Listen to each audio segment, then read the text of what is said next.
یہ ایک آیت میں آپ کے سامنے رکھتا ہوں. Verily it is Allah who causes the seed grain and the fruit stone to split and sprout. He brings forth the living from the dead, and it is He who brings forth the dead from the living. کون ہے جو بیج میں سے، ننھے سے بیج میں سے پودے کو پھاڑتا ہے اور نکالتا ہے؟ سخت ترین زمین میں سے، کبھی آپ نے سوچا ہے مٹی سخت ہوتی ہے، اس میں سے کیسے بیج فورس کر کے نکل آتا ہے؟ اللہ کہتے ہیں کون ہے؟ میں ہوں. تو جب اللہ سخت زمین میں سے نرم سے پودے کو نکال سکتا ہے تو سخت حالات میں آپ کو بھی مقابلہ کروا سکتا ہے. کتنی موٹیویشن ہے. لوگ گھٹنے ٹیک دیتے ہیں کہ نہیں مجھ پہ مصیبت کیوں آئی، میرے پہ کیوں مسئلہ کیوں آیا. کیا پتہ اللہ نے آپ سے کوئی کام لینا، کیا پتہ اللہ آپ کو as a soldier and a commander تیار کر رہا ہے سوسائٹی کے لیے. نبی سے زیادہ مشکلیں کس پر آئی ہیں؟ ایک مشکل ختم ہوئی، دوسری ختم ہوئی، تیسری کے بعد ملٹیپل، چوتھی، پانچویں، چھٹی. امیجن کر سکتے ہیں آپ کہ جس ٹائم میکسیمم سپورٹ چاہیے ابو طالب کی، اس ٹائم ان کی جو ہے وہ فوت ہو جاتی. جس ٹائم میکسیمم سپورٹ چاہیے اپنی وائف کی، اس ٹائم وائف فوت ہو جاتی. تو کیا سکھایا نبی صلی اللہ علیہ وسلم کو اور ان کے تھرو ہمیں کہ صرف اللہ پہ ڈیپینڈ کرو. اللہ کی ذات رہے گی، کانسٹنٹ ہے. باقی ماں باپ ہیں، وہ انہوں نے بھی چلے جانا ہے ایک دن، ہر کسی نے چلے جانا ہے ایک دن. لیکن اللہ کے ساتھ معاملہ ٹھیک ہے تو پھر اللہ ماں باپ کے ساتھ بھی ملائے گا ایک دن، اور اللہ تعالیٰ دنیا میں بھی اچھی زندگی دے گا. تو یہ مثالیں ہمارے لیے کہ ڈرو نہیں. ہم جب پودے کو نکال دیتے ہیں سخت زمین سے تو ہم تمہیں بھی نکال دیں گے کسی ڈیفیکلٹ سچویشن سے. اور پھر یہ دو ایٹریبیوٹس اللہ کے، العفو اینڈ الحلیم. العفو کا مطلب ہے دی پارڈنر، یعنی who will pardon sins no matter how many or how great they are. اور بار بار معاف کرے گا، ریپیٹیٹیولی معاف کرے گا، لیکن آپ معافی مانگنے والے بنیں. اور الحلیم دی فاربیئرنگ ون. الحلیم کا مطلب ہے حلم والا، فاربیئرنس والا، جو جلد بازی میں فیصلے نہیں کرتا، جس کے پاس بہت حکمت ہے، جو حلم کے ساتھ فیصلے کرتا ہے. دیٹ از وائی اللہ تعالیٰ پر ڈیپینڈ کرو، اللہ تعالیٰ سے مدد مانگو انسانوں کی بجائے. اینڈ دین المہیمن اور المحیط. المہیمن کا مطلب ہے دا واچر اوور ہز کریچرز. اور آپ حیران ہو جائیں گے کہ اللہ تعالیٰ ہر انسان کو کس طرح واچ کر رہا ہے. who manages the affairs of his creatures, guards them from harm and provides sustenance for all of them. This attribute reminds us that God is forever watching over us and doing what is best for us all. یہ ایک الگ بات ہے کہ ہم خود اپنے لیے کوئی مصیبت لے آتے ہیں، لیکن وہاں سے بھی اللہ نکالتا ہے. یہ میں نے خود اپنی لائف میں وٹنس کیا ہے کہ بار بار انسان اپنے آپ کو پھنسا دیتا ہے ایک سچویشن میں، پھر اللہ کے پاس جا کے ہی روتا ہے کہ اللہ پھنسا بیٹھے ہیں، اب نکال لیں. ساری زندگی کی سٹوری یہی ہے کہ پہلے پھنساتا ہے اور پھر اللہ کے آگے جا کے روتا ہے کہ اب نکالے، اور اللہ نکالتا ہے. اللہ یہ نہیں کہتا کہ دوڑ جا، پہلے میں نے نکالا، اب نکالا، اب تیسری بار پھر آ گئے. کوئی انسان ہوگا وہ کہے گا کہ چلو یہاں سے، 10 بار تمہیں سمجھا دیا، بار بار تم جو ہے وہ وہی مسٹیک کرتے ہو. تو ایسی ہستی کو اگنور کرنا یہ پھر بہت بڑی حماقت ہے. المحیط دی انکمپاسر who encompasses all things with his knowledge, power, mercy and dominion. Nothing is concealed from him. کوئی چیز اللہ سے کنسیل نہیں ہے، وہ انکمپاس کرتا ہے، ہر چیز کا احاطہ کیے ہوئے ہیں. جیسے کہتے ہیں نا وَلَا يُحِيطُونَ بِشَيْءٍ مِّنْ عِلْمِهِ إِلَّا بِمَا شَاءَ وَسِعَ كُرْسِيُّهُ السَّمَاوَاتِ وَالْأَرْضِ. کہ ہر چیز کا احاطہ اللہ تعالیٰ کیے ہوئے ہے. اللہ تعالیٰ کا علم ہر چیز کا احاطہ کیے ہوئے ہے. اس لیے اللہ سے مدد مانگیں، کسی سے ڈیل کرتے ہوئے اللہ سے مدد مانگیں. صحابہ چھوٹی چھوٹی باتوں پہ اللہ سے مدد مانگتے تھے. ہم یہ سمجھتے ہیں اللہ سے مدد مانگنی جب کوئی بہت بڑا مسئلہ آ گیا، ادروائز مدد نہیں مانگنی. تو صحابہ تو نبی صلی اللہ علیہ وسلم نے سکھایا کہ جوتے کا تسمہ بھی اللہ سے مانگو. آپ کبھی ٹریفک میں پھنسے ہیں، چھوٹی سی چیز ہے، آپ اللہ سے مدد مانگے، اللہ تعالیٰ نکال دے. اللہ کو پسند آئے گی یہ بات کہ چھوٹی چھوٹی چیزوں پہ مجھ پہ ڈیپینڈ کر رہا ہے. آپ نے کوئی میڈ رکھنی ہے، کسی کے ساتھ ڈیلنگ کرنی ہے، اللہ سے مانگے کہ اللہ یہ اچھی مجھے سچویشن میرے لیے کریٹ ہو، کوئی فراڈیا نہ ملے مجھے، کوئی ایسا ویسا بندہ نہ ملے جو کل کو مجھے نقصان پہنچائے. بیکاز اللہ احاطہ کیے ہوئے ہے کہ کون اچھا ہے کون برا ہے. تو اللہ سے مانگیں. Such is Allah then how are you deluded away from the truth. یہ ہے سورہ نام کی ورس 95. یہ ہے اللہ، تو کیوں دھوکے میں پڑے ہوئے ہیں؟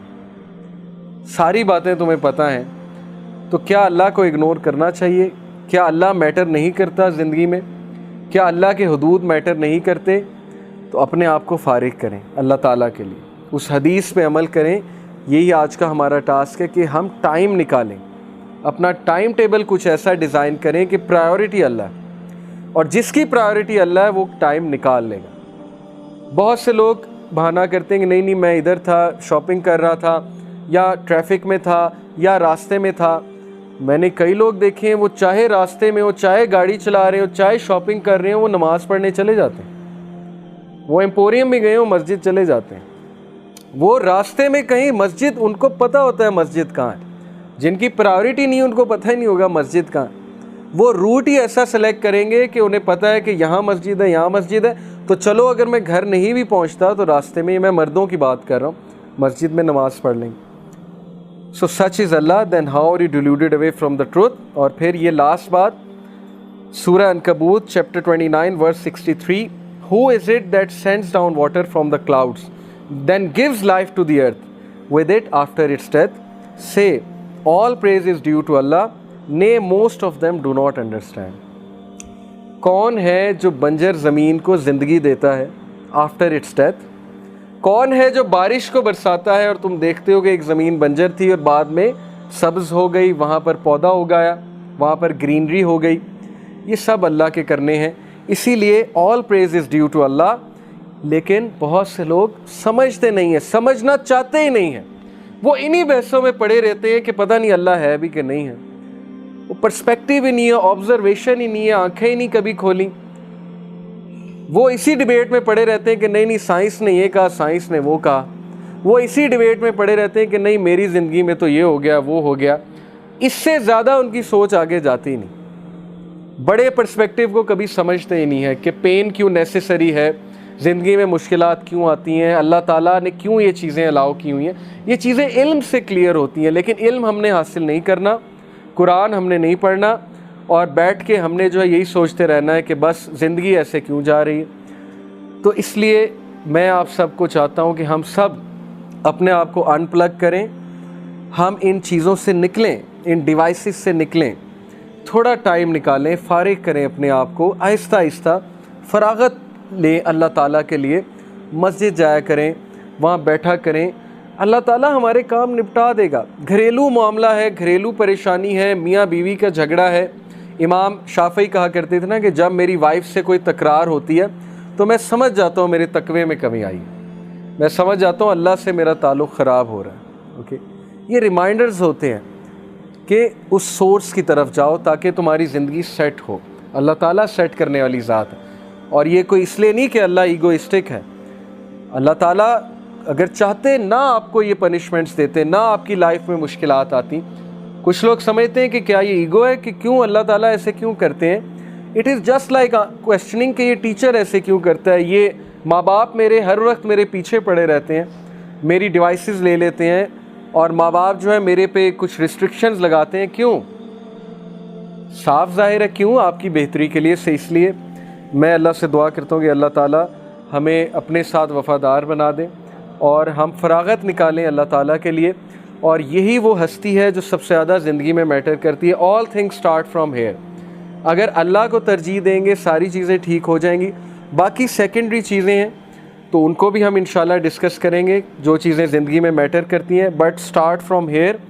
آپ کا ایک ٹاسک ہے، آپ اللہ کے ناموں کو سرچ کریں، اللہ کے ناموں کو پڑھیں، کچھ نام باقاعدہ پیسٹ کر کے اپنے روم میں لگائیں تاکہ آپ کو یاد دہانی کراتے رہیں کہ یہ اللہ ہے، اور قرآن مجید کا بھی مطالعہ کریں، اور سب سے بڑی بات فراغت نکالیں، اپنا اسکرین ٹائم کم کریں، اپنی پرائیورٹی اللہ کو رکھیں، باقی چیزوں کو سیکنڈری رکھیں، چاہے آپ کو نقصان بھی بیئر کرنا پڑے، چاہے لوگ آپ کو چھوڑ دیں، آپ کی کمپنی آپ کو زچ کرے، آپ کی کمپنی آپ کو ٹونٹ کرے کہ یہ دیکھو مولوی ہو گیا، یہ دیکھو بہت بڑی مولون ہو گئی، نمازیں پڑھنے لگ گیا ہے، نمازیں پڑھتی ہے وغیرہ وغیرہ، یا آپ کو آپ کا پاسٹ یاد دلائے کہ پہلے تو تم ایسے کرتے تھے اب اچانک ایسے ہو گئے ہو، تو اللہ سب کچھ ٹھیک کر دے گا۔ یہ ہم نے اپنی لائف میں وٹنس کیا ہے۔ جب دین کی طرف آئے، جب وہ ششکے چھوڑ دیے جو پہلے کیا کرتے تھے، تو لوگ دور ہوئے ایک دم سے، لوگ نے کہا یہ تو بورنگ ہو گیا، پہلے تو یہ بہت فنی ہوتے تھے، لیکن دین میں آنے کا یہ مطلب نہیں آپ فن چھوڑ دیں، یہ بھی ایک مسکنسیپشن ہے۔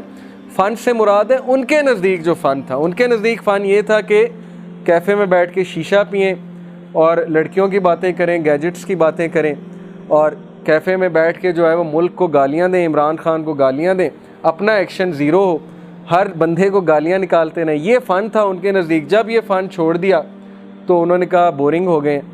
لیکن وہی لوگ آج عزت کرتے ہیں الحمدللہ، وہی لوگ جب بھی کوئی دینی بات ہو، جب بھی کوئی ڈسکشن ہو، اب وہی لوگ کانٹیکٹ کرتے ہیں۔ یہ میں آپ سب کی بھی بات کر رہا ہوں، آپ نے بھی یہ دیکھا ہوگا کہ اللہ عزت دیتا ہے، اس لیے ان چیزوں سے مت گھبرائیں، اللہ کے لیے ٹائم نکالیں۔ جزاک اللہ خیر فار بینگ ہیئر ٹوڈے۔ انشاءاللہ نیکسٹ ویک ہم مزید تھنگز دیٹ میٹر پہ بات کریں گے۔ اللہ تعالیٰ ہم سے قبول فرمائے، ہمیں باعمل بنائے۔ سبحانک اللہم و بحمدک، اشہد ان لا الہ الا انت، استغفرک و اتوب الیک۔ جزاکم اللہ خیر، والسلام علیکم و رحمۃ اللہ وبرکاتہ۔